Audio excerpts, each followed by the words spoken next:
So, in reference to Capenna, and I guess also to Dominaria, the issue that these limited sets can get into is the keyword abilities basically define whether or not the set is fun in sealed. And in this case, domain breaks sealed because you just run all the domain. Welcome back to the Unreal Salt Mine, an internet-founded cutting-edge discussion of Magic the Gathering, a socially acceptable form of addiction, and major rival to cocaine. This time, we're talking about the Dominaria United Prerelease, which I personally didn't attend because I was busy getting, like, fantastically high and just playing the old Mirrodin standard, you know, as one does. And I don't think Tom attended it either, so over to you, James Krake. How shit was it? So I had shit luck, and I think the format is quite shit because there is essentially one viable deck. 5-color domain. Everyone who won was playing 5-color domain. Right, so that's it. Like, you can't make anything else. Not even like the draft uncommons or anything made a difference here. So basically what seemed to happen was everyone jammed every single dual land into their deck because the big domain cards like Zar, Ojanen, Skyan, and Fefraza are so good if you have 5-color domain that they just will run away with the game. Okay. And therefore, as long as you like pick a bit of an archetype in the beginning, you know, you'll be like 5-color domain with a focus on green-white soldiers. But the Right. green-white soldiers just kind of get you to the end game so you can play these enormous fuck-off domain cards. So essentially, you pick like a draft style, but that's just, you know, blockers. The actual bombs are all the domain cards, and if you don't have those, you're fucked. Yeah, and the color doesn't matter. You run them no matter what color they are. Right. So would you say then that's like a problem with the mana base, that it's actually just too easy to build a 5-color deck in draft format? So it's partly that the dual lands have 2 basic land types. Like there are common dual lands like Sunlit Marsh, which is both a plains and a swamp, and oh no, it comes in tapped. But they're also running the pain lands. Right. So because the format is so abysmally slow, everyone's turn 1 and turn 2 that I was able to scope out, everyone was just like turn 1 tap land, turn 2 tap land, turn 3 play a creature. And then congrats, you almost certainly have 3 to 4 basic land types on turn 3. Oh, that's worrying. So I mean, yeah, isn't that is an issue with sealed in general? Is that the games can get pretty slow because nobody has any mana ramp. But I think it backfired, yeah. Yeah, you know that's a weird thing is there was like the mana ramp in the sealed decks were like 3-drop mana dorks. And I couldn't find any cards, like no cards at least showed up in my deck that like tutor lands out of your deck, except the 7-cost rare herd migration, which again is a big end game 5-color domain payoff card. Are you familiar with herd migration? Let me pull it up. So, having pulled it up, 7 mana, 6 in a green, sorcery, domain. I think we'll be hearing a lot about this word. So, for each basic land type among the lands you control, you get a 3/3 green beast creature token. And you can also channel it for a basic land card and then gain 3 life. Well, this is just good. If you're in 5-color domain. If you're trying to play this like it's a normal format and only have 2 colors in your deck, it's worthless. It's 7 mana for 2 3/3s. Yeah, and even then it's like, it's just a shitty rampant growth. Also, because of the kickers, you almost can't run a 2-color deck because you will not draw enough on-color cards to build a 2-color deck. Oh yes, because everything has an off-color kicker, doesn't it? Or at least a second-color kicker. You will find good on-color ones. Like I really like Juniper Order Rootweaver, which is just a bear with a kicker to put a counter on a creature. Yep. Because you can put that on like your 5/4 trampler, and then as a counter, and then you're still left with a bear to eat the swarm of 1/1 soldier tokens you'll see. But then you get cards that are like Phyrexian Missionary, where it's 2 for a 2/3 with a kicker in black. It has a lifelink, and if you kicked it, you get to return a creature card from your graveyard to your hand. Yeah, I can see that as a draft bomb. You slap one of those down and just instantly reverse the direction of the game. If you're in those colors. And cards like that and Terra Sunder, which is Terra Sunder is a 2-mana exile target artifact or enchantment, but you can kick it for 2 black or 1 and a black to exile non-land permanent instead. So it's a 4-mana instant exile their win con. If you're in those colors. And in Domain, you are in every color. Exactly, and by far the worst offender, the rudest card, the stupidest fucking card I saw all night was the Mind Control Crab thing. Crab. I wish I had opened that. I did not. I just lost every game it was ever resolved against me in. Because it's like 1 and a blue with either kicker 1 red or 1 green to put 2/2/2 counters on it, making it like a 4/4. And you steal a creature from your opponent with less power than it until that leaves play. Yeah, Vodalian Mind Singer. 5 mana. You get a beater and just take a thing. Alright. It's basically a 3-for-1. It's insane. And you don't even need a specific color combination. As long as you have blue, which is easy enough, you have 2 choices of how to kick it. Well, certainly BDFO's the Simic deck I was playing last night. Anyway. BTFO is the Selesnya deck I was running as well. So you didn't actually draft Domain. You both like a normal person deck. My packs did not allow me to do 5-color Domain, essentially. Because all of my rares were green and white. I almost didn't open blue, black, and red. It was like 10 black cards, 10 blue cards, 10 red cards, and then like 25 green and 25 white. That's pretty shitty luck, man. And I did not get a Johnny. Although, funnily enough, no one I saw winning was playing a Johnny. So it seems that a Johnny actually sucks. Yeah, that's one thing I saw with these completed Planeswalkers, is that you think, oh cool, it's such a great deal, I can get my 3-mana Planeswalker, except it's like actually a 5-mana Planeswalker or whatever. But you get it with fuck all loyalty counters, and the card has been designed to just be ass if you play it for 3 mana. So you're not actually accomplishing any significant advantage by here. Oh, here's another example of just a bullshit domain card, which, by the way, if you haven't looked at the set, the entire thing is designed about, ooh, look at these legendary creatures. Aren't they cool to build your commander deck around? Don't you want to come back to buying packs, commander players? They should have learned from Kamigawa, but they did not fucking learn from Kamigawa. Legend sets just not good. The best card, had I been in 5-color domain, that I opened was Bortuk Bone Rattle, a 6-drop, black and a green, with domain. When Bortuk Bone Rattle enters the battlefield, if you cast it, choose target creature card in your graveyard. Return that card to the battlefield if its mana value is less than or equal to the number of basic land types among lands you control. Otherwise, put it into your hand. If you're in 5-color domain, you get a 5-drop back to the battlefield. And it's a 4/4 itself. So yeah, Tom, what do you think are these domain stuff? So, domain is a cool idea, right? But here's my concern. So, sealed is a worse version of draft, if we're being honest. Like, it's like draft, but rather than having like the interesting, your past cards, you have to make a decision. Like, you try and hate draft people. It's like, oh, here's a draft and it's done for you. You just get these packs. If domain is breaking sealed, does that mean domain is breaking draft? Like, is it worth drafting? So in draft, a lot of balance problems fix themselves because players hate draft and account for things.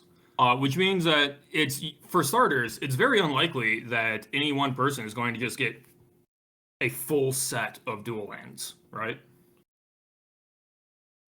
Yeah, because you remember in like draft strategies, like no matter what you're doing, unless you're like trying to steal a guy's foil Tarmogoyf, what you actually draft first is the mana base. Like, you pick the good dual lands, and then you actually figure out what threats you need. So yeah, it goes around the table. So it means that everyone sort of gets an equally powerful deck because they're all drawing from the same pool. Yeah, also, you would have to draft the big payoff domain cards first. And if someone is cutting your colors of the dual lands, you might end up needing to get domain through basic lands, which is not nearly as powerful as the tap lands. Yeah, that's just slow and unreliable. So, like, all right, domain sounds like it could be fine in draft, which I'm happy with. But, like, once again, domain, cool idea, but what is it with wizards and creating such consistent mana bases nowadays? Like, are these cards going to be any good in modern? They're strictly worse shock lands. They're horrible. Yeah. Not the lands, but the domain cards. Oh, fuck no. Not even close. What I was thinking about when I first heard domain is, okay, you just given Omnath more tools to play with, because Omnath is already a multicolor deck. It likes to play random lands. So, rewarding it for doing that, and already Omnath is like a tier 1 deck, second only to, Murktide and Living End. You're just giving it more kick to play with. But now that I'm actually scrolling through all of these cards, I can see how they dominate in, Sealed, where your options are so few. But who the hell is going to play a Territorial Morrow in their money pile? Nobody. Perfect design where it's overpowered in sealed and perhaps standard and underpowered in all the eternal formats. Yeah, it's like disappointing on every account. Except Commander. Implying people play Commander should be allowed to breathe. I don't think any of these cards are going to make it into Modern, excepting, of course, reprints like Lily of the Veil. Does Lily of the Veil still see play today? Yes. Lily of the Veil single-handedly makes Jund remotely playable. It makes a Dracket deck. And it's also just good in a lot of black shells because it does what you want to do as a black deck. You want to attack your opponent's hand, so making your Thoughtseize even more punishing with the +1, aware. Killing things, -2, cool. And the ultimate, if you actually get to that point, you have just won the game, basically. Hey guys, buy Dominaria. You can get a card that came out 10 years ago, and some other cards you don't care about. I mean, Lily is also good in Legacy. And there, Lily also just makes Pox a great deck, makes Dead Guy Ale a decent deck. It's just arguably, well, it's not even an argument, it just is objectively one of the best Planeswalkers of all time.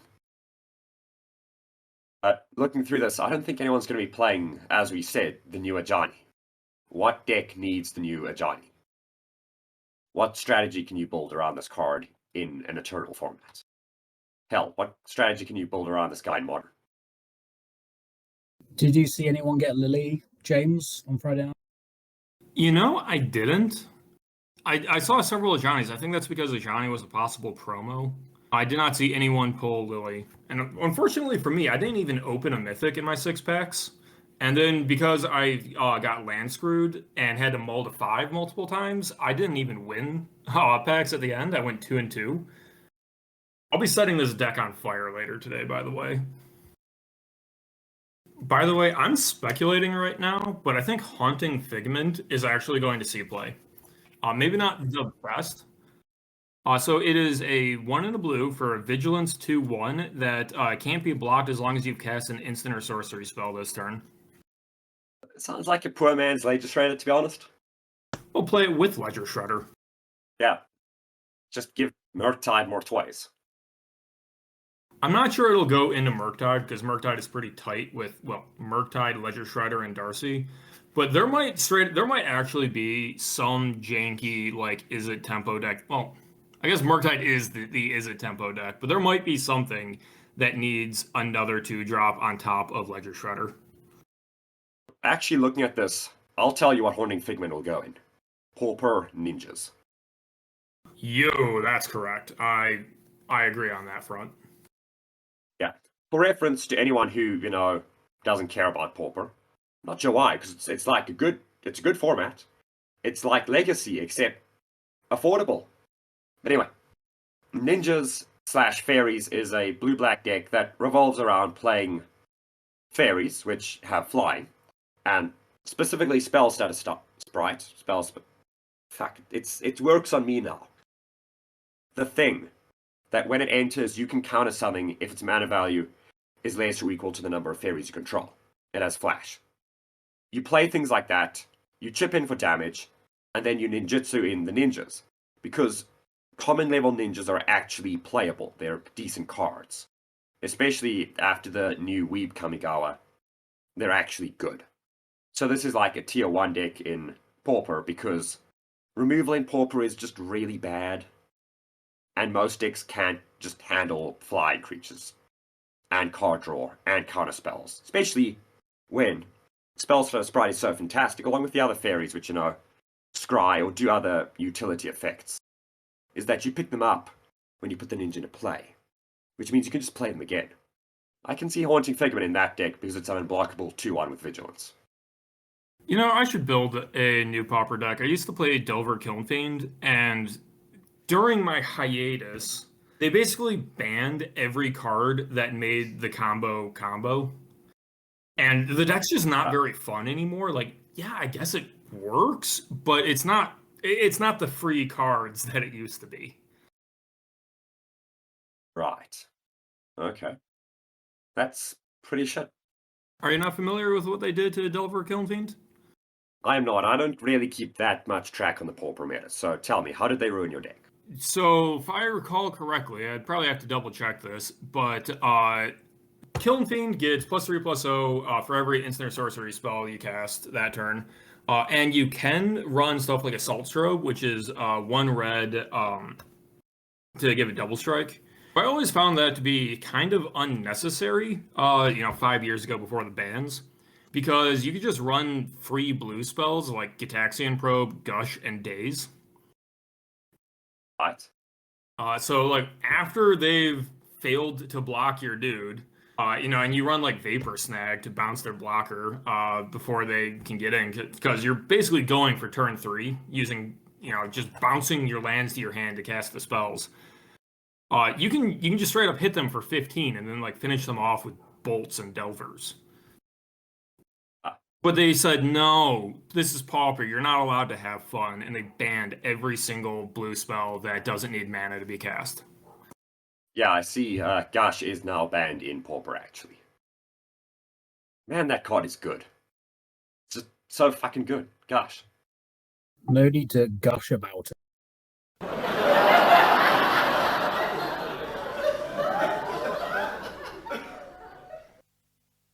But anyway, Tom, what do you think about like this whole thing with Pauper? I'm not gonna lie, man. I didn't have a clue about Pauper. I like the idea. I just not gone through the effort of making it. So the weird thing with Pauper is it's actually a higher power format than Standard. Like, surprisingly enough. Like, yes, there is bad removal, but because you have the entire release history of Magic to draw on, like, Pauper Affinity can smack the crap out of most Standard decks. Yeah, I mean, remember, Pyroblast and Hydroblast are legal in Pauper. You can just play those cards. What's the ban philosophy like? When do they decide to like ban cards in Pauper? Dude, I don't even know. There's like no major Pauper tournaments that ever happen, so I don't even know why they would care about the format. It's almost impossible to find a paper tournament, at least in my experience. I live in driving distance to like 7 game stores, and there's like 1 Pauper tournament a month. My game store actually did a Pauper tournament recently. Like, I think everyone was bust after a bunch of releases, so they decided to do a Pauper tournament with prizes and everything. Ah, okay. How did that go? Aggro, Right. which is kind of my impression of Pauper, like just a lot of aggro. Tron is actually a viable Pauper deck. It's not an aggro deck, it's Tron.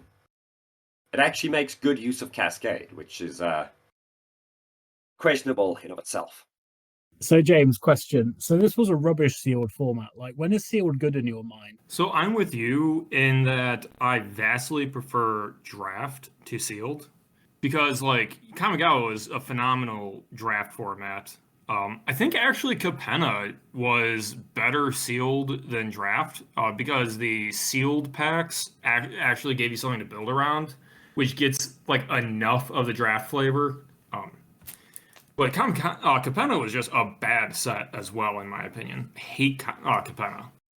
Yeah, it's cool ideas, shitty execution, laser shredder. What else is there to say? What kind of don't like the idea of Magic the Gathering?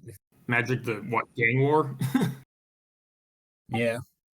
So, in reference to Capenna, and I guess also to Dominaria, the issue that these limited sets can get into is the keyword abilities basically define whether or not the set is fun in sealed.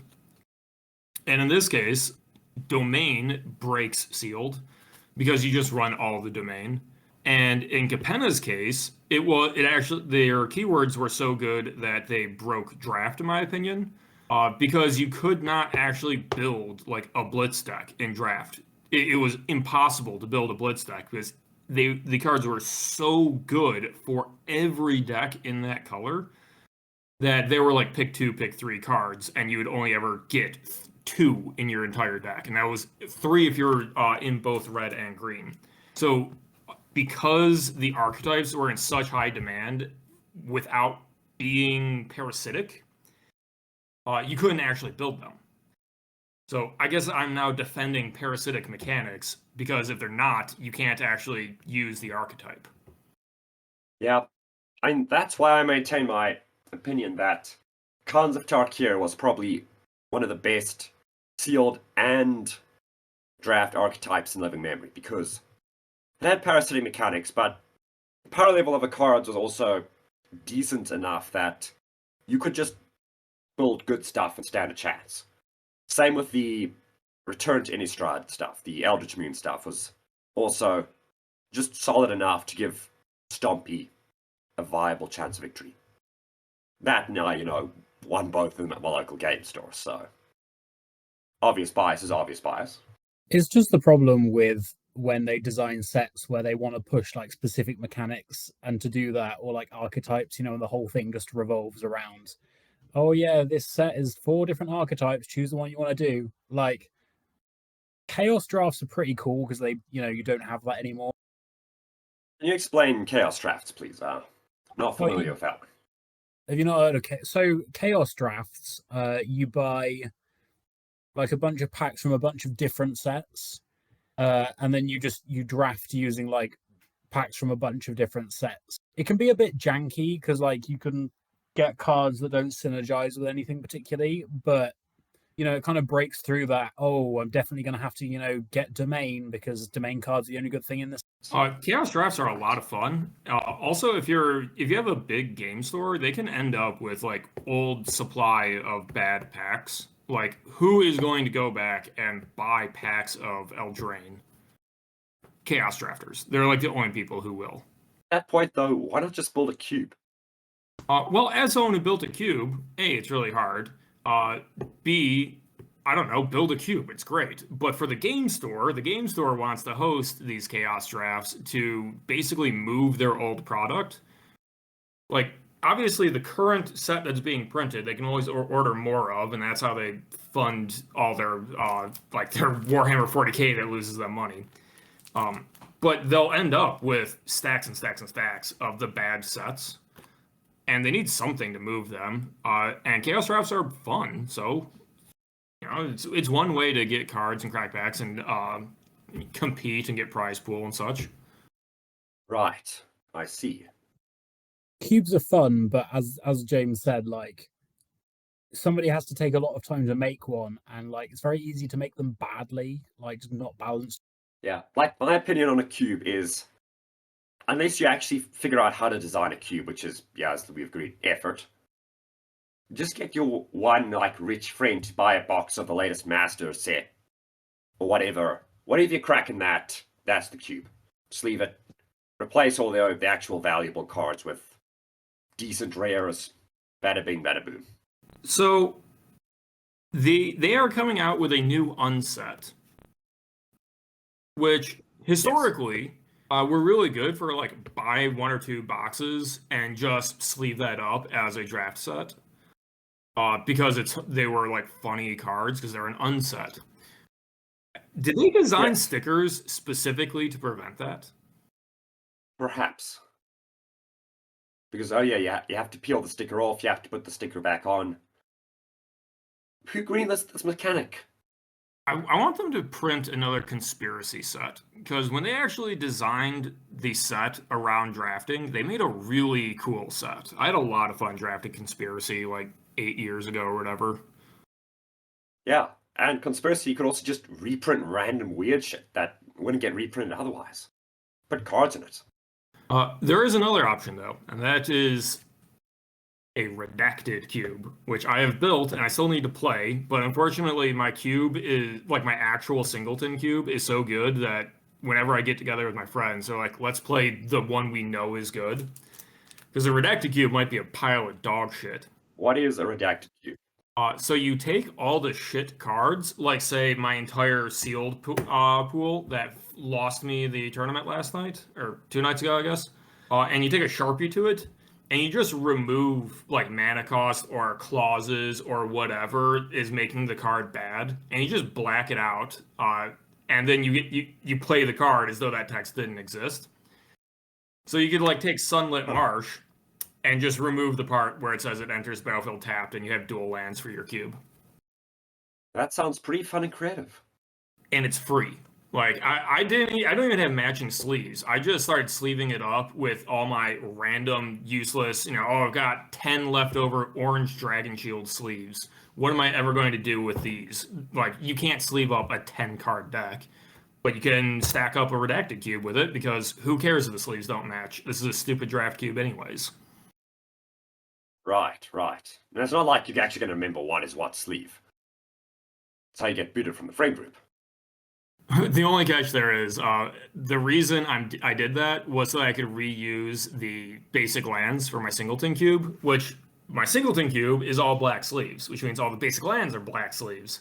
But I'm completely fine with being able to look across the table and see how many lands are in someone's hand. I think that makes it slightly interesting for a casual game. Yeah, like it's an interesting psychological attribute. The one thing that just stuck out to me now, because I'm like scrolling through the Dominaria card list on Scryfall, the Dominaria United card list. What the fuck is the art of Pauper? Why do they have like one CG art in an otherwise, pseudo-realistic set? It's like you got this Nightmare Before Christmas looking ass card here. Let's get a load of this. Okay, the artist just really liked the Nier series, and he wanted to bring Emil into Magic the Gathering. And Nier is really good, so I don't blame him. I love art like this, to be honest. Like, the super realistic stuff gets a bit boring after a while. Like, just need some wacky looking. No, I like the super realistic stuff for the original art cards. Because everything looks the same, everything is consistent, everything looks okay. I don't want to deal with like fucking Balduvian shamans anymore.